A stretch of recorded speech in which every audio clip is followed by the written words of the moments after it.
Ito, ang susunod na ba ay martial law?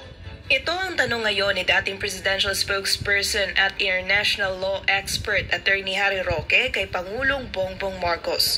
Kasunod ito na naging pahayag ng Pangulo nitong nagdaang mga araw na puwersahang kinuha ng China ang ilang bahagi ng pinag-aagawang teritoryo sa West Philippine Sea.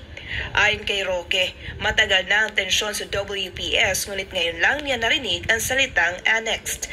Hinala tuloy ni Roque, may ibang layunin dito si PBBM. Correct. Kapag sinabi mong annexation, abay parang sinasabi mo na nagkakaroon ng panlulusob ang bansa sa Pilipinas. Ang China sa Pilipinas.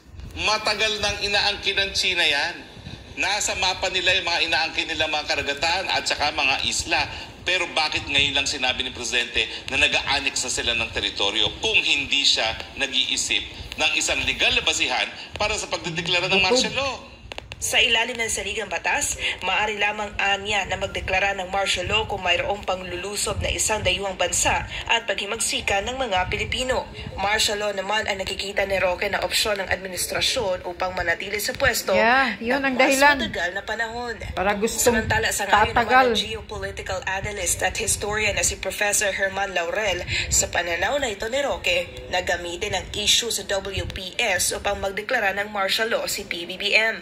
Ang pangambala ngayon ni Laurel ang tila pagiging tuta ng Pangulo ng mga Amerikano. Tuta na talaga. Wala po siyang isang salita na maasahan po na totoo. Hindi natin alam kung anong nasa likod ng ulo niya. Pero malinaw na ang anino po doon ay anino ng Uncle Sam na gumagalaw. Posible anya na malagay sa peligro ang bansa kung patuloy na uudyukin ng Amerika na magkaroon ng gyera sa pagitan ng Pilipinas at China sa pinag-aagawang teritoryo sa West Philippine Sea. Walang yung nasa isip ng Estados Unidos, expansion of the war to World War III, at gipitin ang bansang Pilipinas sa kahirapan pong hinaharap po ng marami. Sa halip naman ang issue sa WPS ang pagtuunan ng pansin ng administrasyon. Bakit di na lang anya tugunan ng gobyerno ang hinaing ng taong bayan batay na rin sa resulta ng mga nagdaang survey?